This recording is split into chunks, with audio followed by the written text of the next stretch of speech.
हेर्नु भएको छ तपाईको साथीहरु कहाँ पुगिसक्यो कि कहाँ पुगिसक्यो के गर्नु भएको छ तपाईले लु के छ तपाईको उद्देश्य तपाई एउटा किताब पढ्नु भयो भने पनि त्यो कम्प्लिट गर्नु हुँदैन तपाई किताब बुझिहाल्छु किताबले के भन्नु खोजेको नि के पढ्नु लु अस्ति किनेको किताब के गर्नु भयो पढ्सक्नु भयो तपाईले त्यो चाहिँ पढ्नु पर्ने थियो घरमा डिस्ट्र्याक्सन भएको त्यही भएर त भन्दैछु तपाईले पढेकोलाई डिस्ट्र्याक्सन चाहिँ कसले गर्छ हौ के भनेको तपाईले लाज लाग्दैन बोल्न अनि तपाईले पढेको बेला आएर कसले ढकढकी ढकढक पारेको छ म नआएर तपाईलाई चलाएको छु न बोलाउँछु म लु बोलाए पनि खाना खाने टाइममा बोलाउँछु होला एउटा फ्युचर बनाउनु पर्दैन नरेश जिन्दगी एउटा कुराले मात्रै चल्छ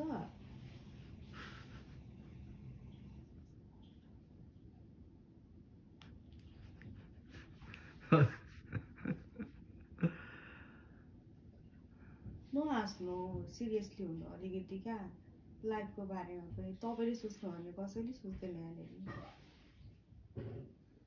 को छ सोच्ने यहाँनिर स्मार्ट स्मृतिको लागि तपाईले नै सोच्नुपर्छ हाम्रो छोराछोरीको लागि तपाईले नै सोच्नुपर्छ बुवा मम्मीको लागि तपाईले नै सोच्नुपर्छ एटलिस्ट दिदीको लागि पनि तपाईले नै सोच्नुपर्छ कसले सोच्छ यहाँनिर को छ यहाँनिर गर्ने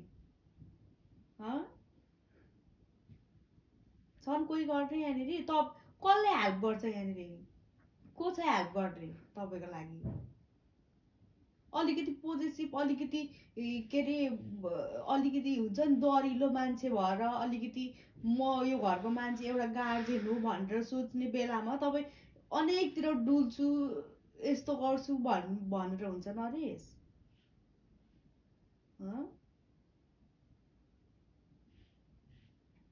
तपाईलाई नजानु पनि भनेको हैन एउटा केही लक्ष्य एउटा आफ्नो बाटो चाहिँ एउटा केही बनाउनु तपाई केही कुरा गर्नु आफ्नो लागि या कि घरमा कोही मान्छे आउँदाखेरि यो घरको स्थिति यस्तो रहेछ भनेर नभनुन्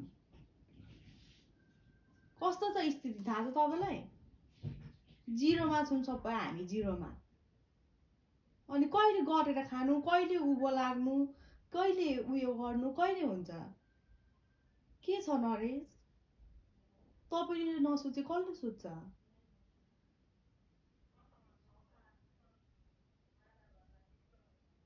केही कुरा गर्नुपर्छ नरेश यतिकै हावामा हामी दुईजना डुलेर मात्रै पनि हुँदैन हैन अब म चाहिँ के सोच्छु भने अब के गर्नुपर्छ यो सबै कुरा अब छ भन्ने मेरो चाहिँ सोचाइ अब केही तपाईँ अब केटाकेटी यस्तो कुरा सोच्नुहुन्छ चाहिँ कुरा पनि होइन त्यो कुरा पनि मैले नराम्रो भनेको राम्रो छ हैन गर्नुपर्छ तर के चाहिँ होस् क्या आफ्नो पनि आधार होस् न केही कुरामा अडिने आधार होस् केही कुरामा यो चाहिँ मेरो दरिलो ठाउँ छ भन्ने होस् क्या ठाउँ छ त हो नि यत्रो ठाउँ देखेनौ सेफ ठाउँ छ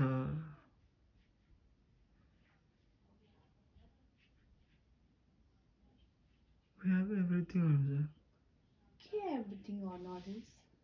के छ everything? तिमीसँग खानेकुरा छँदैछ जब छँदैछ घर बस्ने छँदैछ कस्तो खालको सोचाइ सोच्नुहुन्छ त इत्रु सोच्नुहुन्छ तपाईँ इत्रु छ तपाईको उयो कुरामा सोचाइ क्या साँच्चीकै परिवारको बारेमा होइन तपाईँ धेरै सोच्नुहुन्छ परिवारको बारेमा सोच्न त कि तर तपाईको सोचाइ चाहिँ आफैले गर्नुपर्छ तैँले गर्नुपर्छ तेरो गर्नुपर्छ म मेरो गर्छु भन्ने जस्तो खालको सोचाइ हो क्या तपाईको त्यो हुँदैन लाइफमा हरेक कुराहरु आफूले सबैजना मिलेर गर्नुपर्छ बुढाबुढीको सल्लाह मिल्दैन हाम्रो म भन्छु यस्तो गरौँ उस्तो गरौँ यता गरौँ उता गरौँ तपाई भन्नुहुन्छ ध्यान गर मेडिटेसन गर योगा गर यो गर त्यो गर, त्यो मात्रै होइन नि त जिन्दगी। तपाईँ लु भन्नु न, तपाईँ उठेदेखि तपाईँ एउटा के कुरा चाहिँ नियम ध्यान दिएर गर्नुहुन्छ, एनर्जी लगाएर गर्नुहुन्छ भन्नु त, के गर्नुहुन्छ? उठेदेखि केही कुरा तपाईँ एनर्जी लगाएर गर्नुहुन्छ? केही कुरा गर्नु हुँदैन। तपाईँलाई तान्नुपर्छ, घिसार्नुपर्छ, नमस्ते गर्नुपर्छ, कतिचोटि कराउनुपर्छ बिहान उठेदेखि।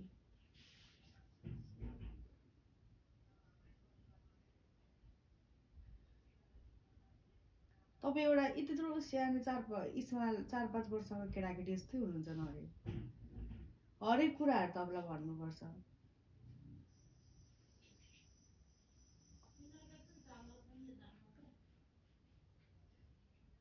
म के भन्छु भने छोरा मान्छे हो आफू, तपाईँ छोरा मान्छे हो, घरमा केही कुरा गर्नु छ भने तपाईँ एक्टिभ हुनुभयो भने नि सबैजना एक्टिभ हुन्छन्। यस्तो गर्नुपर्छ, उस्तो गर्नुपर्छ, यस्तो गर्नुपर्छ भनेर तपाईँले भन्नुपर्छ। को छ यहाँ भन्ने? आज यस्तो गरौँ ल, उस्तो गरौँ ल, त्यो हो क्या नरेश। लाइफमा खुसी पाउनु छ भने नि कति कुराहरू आफ्नै परिवारमा नि पाइन्छ नरेश। तर तपाईँ नि भाग्न खोज्नुहुन्छ जे कुराबाट पनि।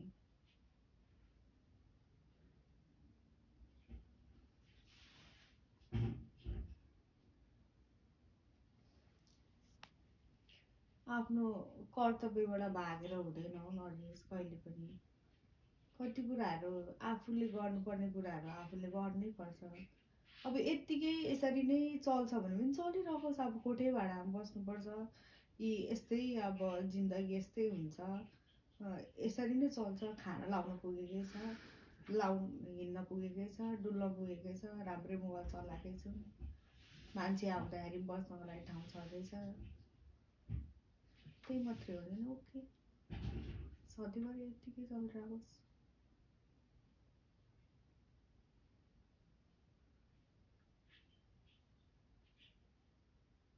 तर गर्ने बेला चाहिँ यही हो है नरेश।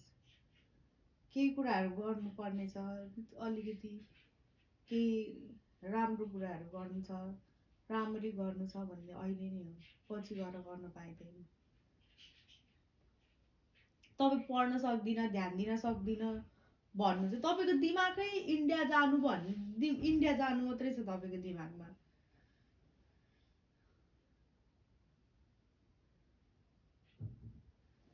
कति थोक छ? घर भाडा तिर्नुपर्छ, मोबाइलको पैसा छ, ल्यापटपको पैसा तिर्नुपर्ने छ, गाडीको पैसा तिर्नुपर्ने छ, अनि कति थोक छ? खानु पनि पर्यो, हरेक कुराहरू छ। गाडीको टेन्सन नगर तिमी। कहाँदेखि दिनुहुन्छ त गाडीको उयो नगरेर? कहाँदेखि ल्याउनुहुन्छ? एकैचोटि तिरेर जान्छ। खोइ पैसा एकैचोटि 7321 2000।